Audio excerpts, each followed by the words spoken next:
Bonjour Natfana. Bonjour chef Uromba. Le magazine Sécurité civile et population de ce dimanche vous informera sur les divers faits d'actualité entrepris par la sécurité civile à Brazzaville et à Pointe-Noire.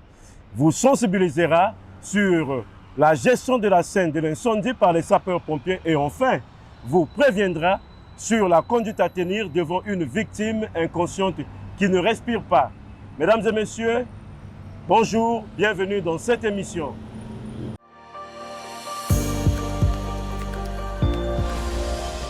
Natfana, à vous.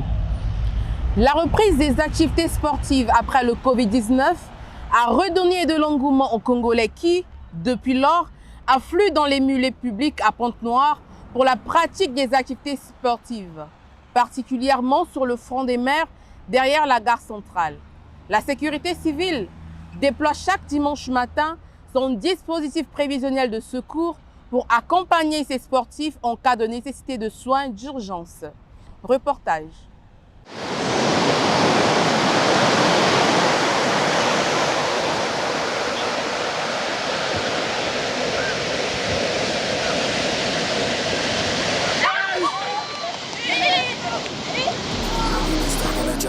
I've been feeling like music, my only way out. She's so toxic, I'm like, what the fuss about? And since I got up, these hoes wanna fuck me now. All of a sudden, she tell me she love me, but when I was down, you ain't look. On enregistre beaucoup de victimes ici. Notre présence ici, là, elle est très importante parce que nous veillons à la sécurité des baigneurs. Et depuis 2019 que nous sommes ici, vraiment, le travail se fait bien et le nombre de victimes a vraiment baissé depuis là.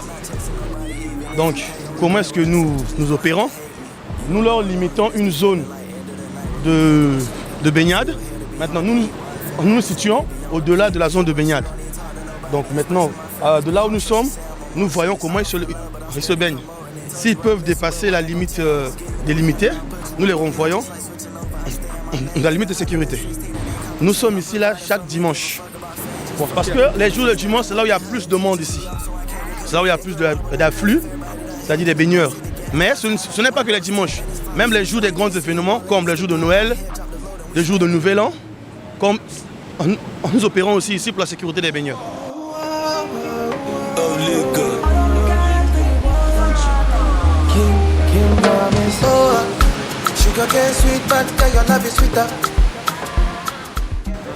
Je veux leur dire merci pour leur présence qui sont venus sauver beaucoup de gens. C'est notre mission pérenne, une mission de tous les jours. C'est de faire quoi? C'est d'accompagner, assister les sportifs de chaque dimanche qui, après avoir exercé leur activité du sport, passent à la baignade. Donc ceux qui sont devant moi, c'est des jeunes Congolais, des jeunes porte-négrés qui sont venus faire le sport. Après le sport, ils passent à la baignade. Nous, notre mission, c'est de les conscientiser, de les conseiller. D'abord étant des papas, bien sûr. Et secondement, c'est faire notre mission, celui de l'observation, de la surveillance aquatique. On aime de les encadrer pour qu'ils ne passent pas à la zone que nous appelons la zone orange, à la zone rouge. La zone rouge, c'est quoi? C'est dans les profondeurs des eaux de la mer, où ce n'est pas une piscine, c'est vraiment de la réalité ici. Nous appelons ça la côte sauvage. Donc, nous leur disons, ne passez pas à la zone rouge. Et vous aviez vu mes collaborateurs, mes éléments. Après avoir ordonné ou bien surveillé, coordonné, ils ont fait le refoulement.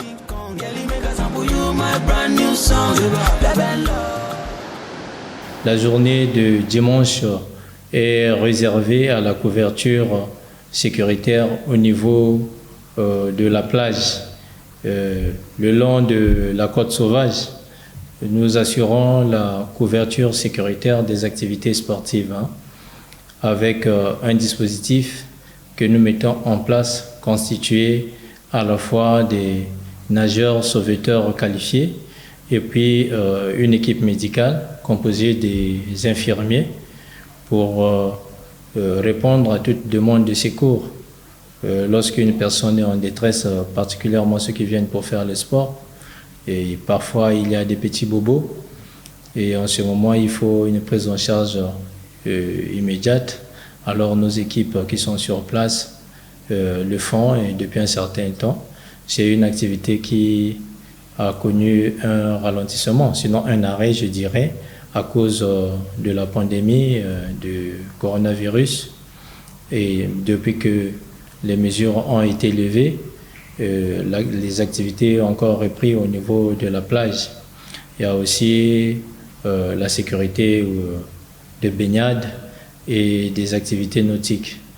Bien. Mais ceux qui viennent pour faire le sport, la marche, le cyclisme et bien autres, eux aussi, nous surveillons leurs mouvements et le long de la côte sauvage.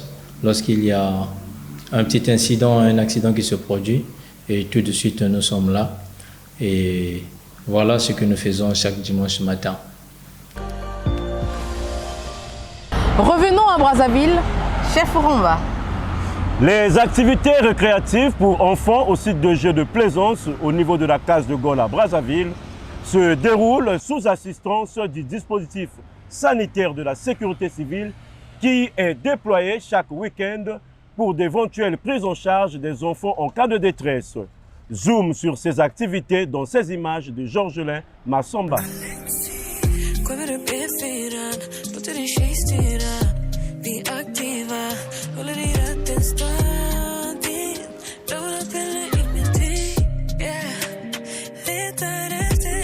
Ici, on est à la Corniche, précisément à la case des Gaules. On est venu ici pour patiner, mes amis. Ça nous procure aussi de la joie quand on est en train de voir les pompiers pas très loin de nous. En cas d'accident, ils sont là, ils ne sont pas très longs pour réagir. C'est pour ça que souvent on ne s'inquiète pas. On ne s'inquiète pas, on a les pompiers qui sont là, près de nous. S'il y a un accident ou quelque chose d'autre, les pompiers seront là pour venir nous procurer les premiers soins. Par rapport au type de jeux offerts ici, notamment le vélo, les rollers, le skateboard, ce sont des sports très physiques qui demandent des mouvements un peu atypiques pour les enfants. Donc effectivement, ils peuvent arriver qu'ils se blessent ou qu'ils se cassent un bras. C'est déjà arrivé ici, on a vu. Effectivement, le rôle des sapeurs-pompiers, c'est effectivement de soulager les familles en leur offrant donc les premiers soins, si vous voulez.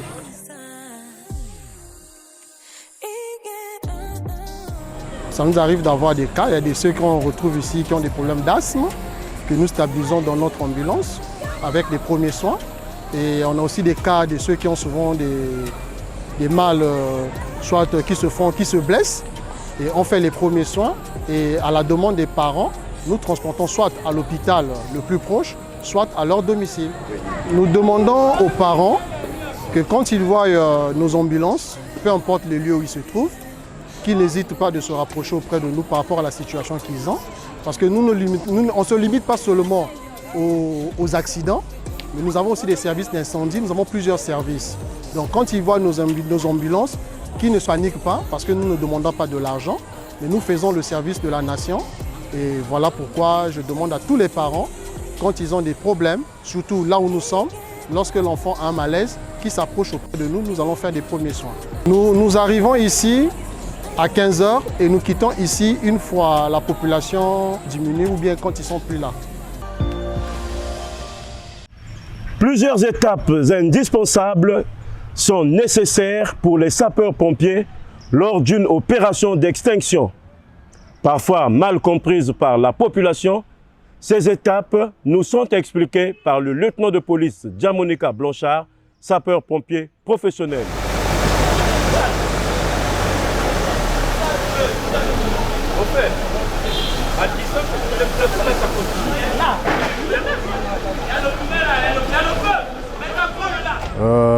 Il est important de savoir que la gestion d'une scène d'incendie répond à des exigences opérationnelles. Et c'est l'accomplissement de ces exigences opérationnelles qui donne l'impression aux populations qu'il y a une lenteur de la part des intervenants. Alors que ces exigences, comme nous l'entendons, exigences sont obligatoires d'accomplissement. Et cela répond à un concept opérationnelle qui est la marche générale d'opération, qui est constituée de beaucoup d'actes que les pompiers doivent poser lorsqu'ils se retrouvent. Nous retiendrons ici 3 de ces actes majeurs, notamment la reconnaissance, l'établissement ainsi que la surveillance. En ce qui concerne la reconnaissance, c'est un ensemble d'actes qui permet aux pompiers de connaître ce qui se passe, de connaître ce qui brûle et de connaître les dangers environnants. Parce qu'on n'engage pas une équipe pour la décimer. On est obligé de réunir un certain nombre d'aspects sécuritaires qui permettent de s'engager et d'intervenir normalement. Donc c'est au cours de la reconnaissance que l'on se rend compte de la matière qui brûle et des techniques qu'il faut engager. C'est au cours de la reconnaissance que l'on se rend compte de la présence de l'électricité. C'est en faisant la reconnaissance qu'on se rend compte de la présence de l'électricité et que l'on engage les procédures qui vont amener à isoler le secteur. Je reviendrai là-dessus un peu plus tard, mais c'est au cours de cette reconnaissance-là que l'on aborde ces aspects-là. C'est au cours de la reconnaissance, lorsqu'elle est bien faite, qu'on conçoit la manœuvre efficace relative à la situation que nous avons à gérer.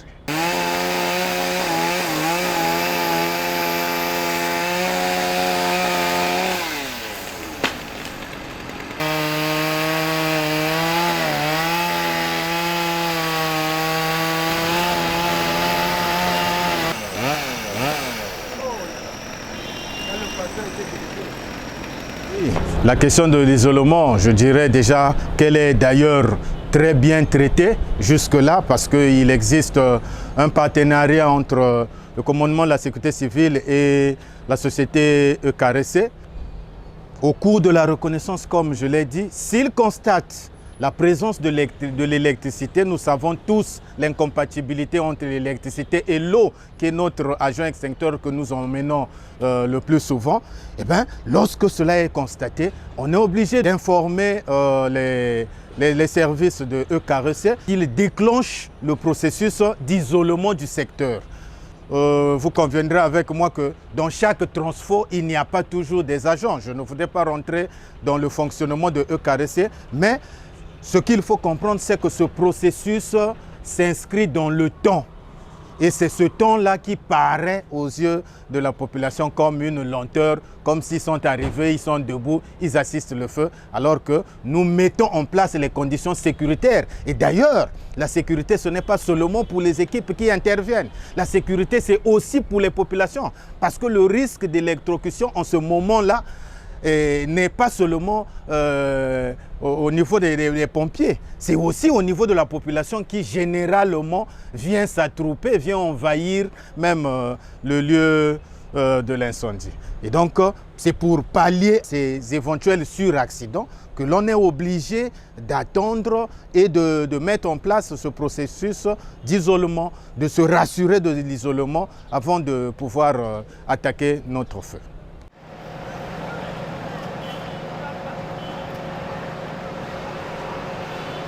J'ai parlé de 3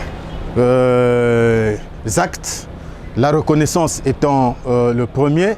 Il y a l'établissement. L'établissement, c'est cette opération qui consiste à disposer les tuyaux dans la position de l'intervention efficace. Et cela prend évidemment du temps parce que ces tuyaux-là doivent être déployés d'une certaine façon et le déploiement de ces tuyaux répond aussi à des aspects sécuritaires pour ne pas les perforer, pour ne pas mal les positionner par rapport à l'endroit, au foyer. Et donc, c'est une opération qui est constituée dans l'exigence, ces exigences opérationnelles et qu'il faut que les pompiers accomplissent. À côté de l'établissement, il y a la surveillance. La surveillance qui est très capitale parce que c'est au cours de la surveillance que l'on freine d'éventuelles reprises de feu. C'est au cours de la surveillance que l'on arrête, sinon met à l'écart les risques d'explosion, parce qu'il y a des bonbonnes qui peuvent rester enfouies dans les décombres, qui n'ont pas été déplacées lors du déblai, qui est aussi une opération, qui n'ont pas été déplacées, et ces bonbonnes-là peuvent exploser à partir des mouvements. Et c'est au cours de la surveillance que l'on conserve, si l'on peut dire, les indices potentiels qui seront importants pour les autres services comme la police scientifique et autres. C'est au cours de cette surveillance que l'on essaie en quelque sorte de faire le point sur ce qui a brûlé et ce qu'on a pu sauver avec le propriétaire pour voir comment les sécuriser. À l'endroit de la population, tout ce qu'on peut demander, c'est une grande collaboration. Parce que si nous nous déplaçons, c'est pour secourir cette population-là. C'est pour répondre aux besoins, aux préoccupations de cette population parce que nous avons été formés et nous sommes engagés pour cela. Donc, qu'elle nous fasse confiance, qu'elle vraiment collabore à travers la confiance qu'elle doit nous faire pour nous élargir le champ d'intervention. Il n'est pas important que les populations viennent envahir la scène d'incendie parce que cela empêche l'accomplissement de toutes les opérations que je venais de citer un peu plus haut.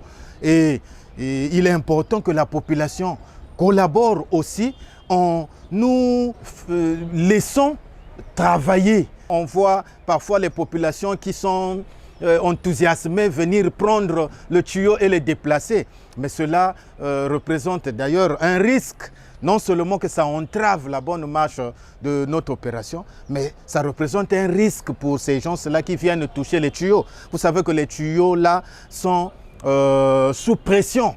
Et l'eau qui fonctionne, qui circule dans ces tuyaux-là, circule à partir d'un dispositif de serrage. Et si ces raccordements-là se desserrent, c'est dangereux, ça peut fracasser le crâne, ça peut fracasser les genoux et d'autres parties, ce qui va causer d'autres situations qu'il faudra régler. Donc, que la population nous fasse confiance. On peut avoir l'impression qu'un tuyau est négligé, mais il n'est pas négligé parce que dans le dispositif, les actions sont coordonnées et l'on sait là où on met le tuyau, on sait là où on met le raccord. Il n'est pas important de venir aider les pompiers, plutôt nous aider en nous donnant les informations nécessaires et en nous laissons le champ libre pour que nous travaillions normalement.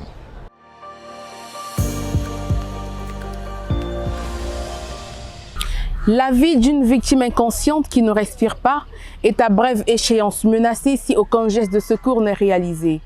Devant ce cas de détresse, le médecin capitaine Mondiono Thierry nous fait une démonstration des gestes de secours. Suivant.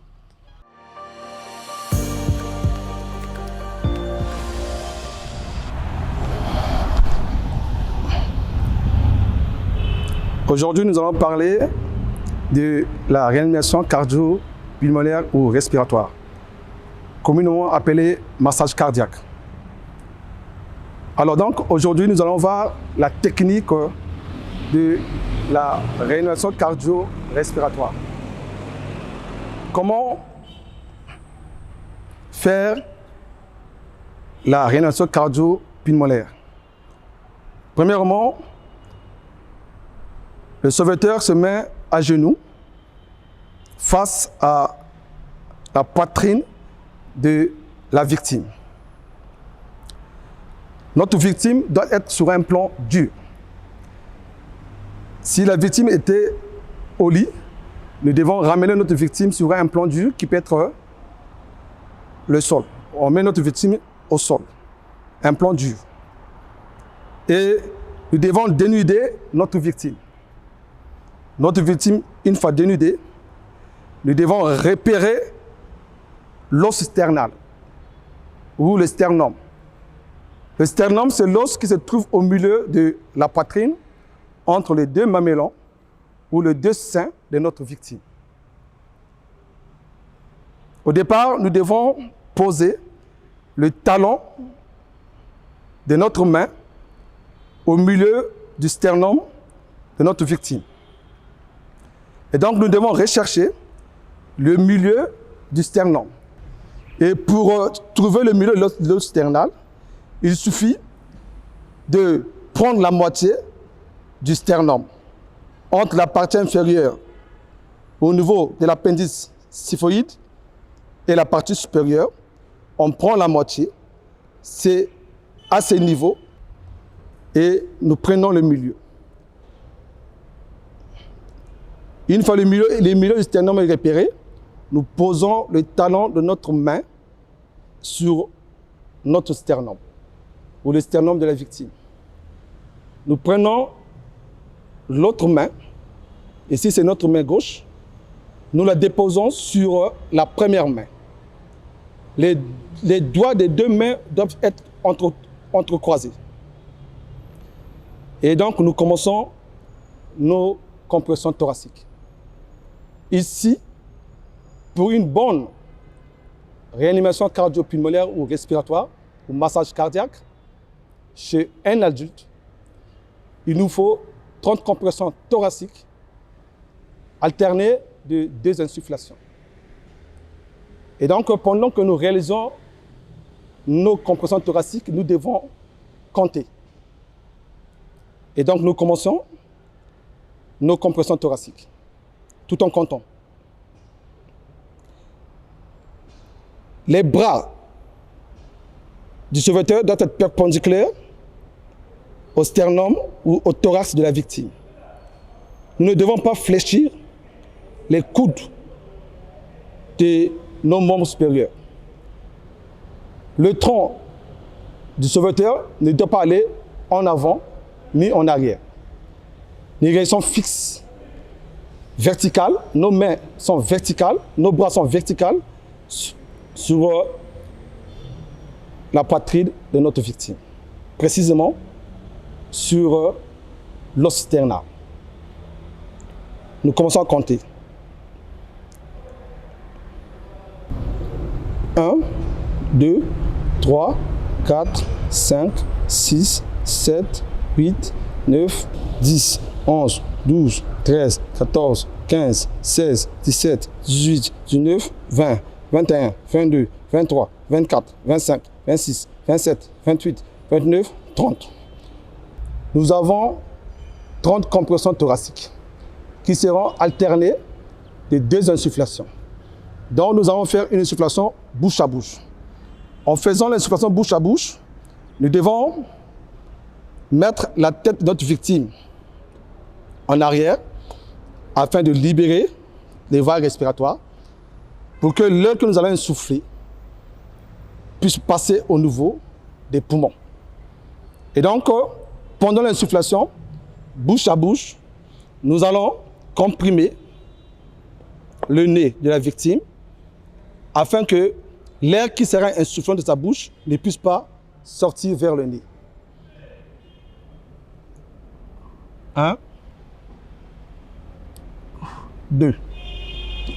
Et nous reprenons nos compressions thoraciques pour faire un cycle de 5 minutes. Je dépose le talon de la main droite au milieu du sternum.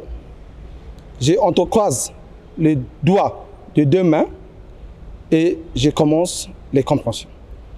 1, 2, 3, 4, 5, 6, 7, 8, 9, 10, 11, 12, 13, 14, 15, 16, 17, 18, 19, 20, 21, 22, 23, 24, 25, 26, 27, 28, 29, 30.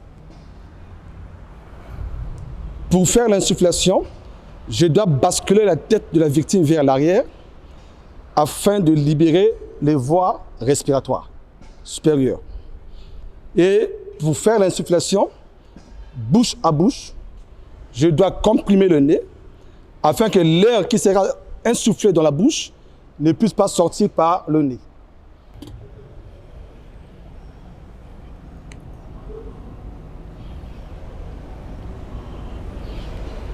quand nous faisons l'insufflation, pour se rassurer que nous avons une bonne insufflation, nous devons surveiller le thorax de notre victime. Pendant l'insufflation, il y aura un mouvement de montée et de descente du thorax de notre victime pour nous assurer que l'insufflation est faite dans les bonnes conditions. Pendant les compressions thoraciques, le regard du sauveteur doit être fixé sur le visage de la victime. Une fois que le cœur est relancé, nous pouvons nous rassurer que le cœur est relancé à travers l'expression du visage de notre victime. La victime peut tousser, ou encore la victime peut bouger ses paupières. Puisque lorsqu'il y a arrêt cardio-respiratoire, pour notre cas, nous sommes devant une victime inconsciente qui ne respire pas et qui n'a pas un pouls carotidien. Nous reprenons encore notre cycle, nous passons au deuxième cycle. Jusqu'à ce que nous puissions avoir une réponse ou des signes qui vont nous démontrer que le cœur a été relancé.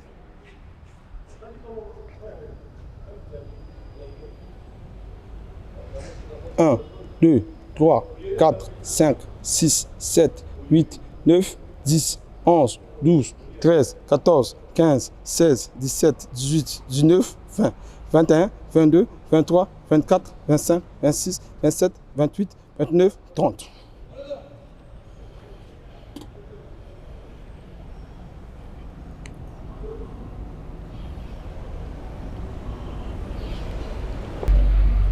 Le problème d'arrêt cardiaque peut arriver à tout le monde. Ça peut arriver à la maison, ça peut arriver au travail, dans n'importe quel endroit. Et donc, pour ceux qui suivent cette émission, et lorsque nous avons un collègue, un parent qui a perdu connaissance, et lorsque nous nous sommes rassurés que notre victime n'a pas un pouls carotidien et qu'il n'y a pas de respiration, nous pouvons conclure à un arrêt cardiaque. Et quand nous avons constaté un arrêt cardiaque, dans un bref délai, nous devons réagir. Et ici, réagir, c'est poser un geste qui sauve. Et le geste qui sauve ici, c'est la réanimation cardio-respiratoire. Dans un bref délai, nous ne devons pas tarder à poser ce geste. Parce que le cerveau peut avoir une durée de tolérance en oxygène que de 2 à 4 minutes. Donc, lorsque nous retardons à poser ces gestes, nous allons compromettre définitivement la vie de notre victime. Et donc, en conclusion, nous ne devons pas tarder à poser ce geste. Une fois qu'on a remarqué que notre victime inconsciente ne respire pas, n'a pas un pouls, nous devons, dans un délai très bref, poser ce geste en attendant l'arrivée des secours. Et donc, lorsque nous avons appelé le 118, qui est le numéro d'urgence des sapeurs-pompiers, en attendant leur arrivée, nous devons déjà poser le geste de réanimation cardio-respiratoire, qui est un geste qui sauve. Merci.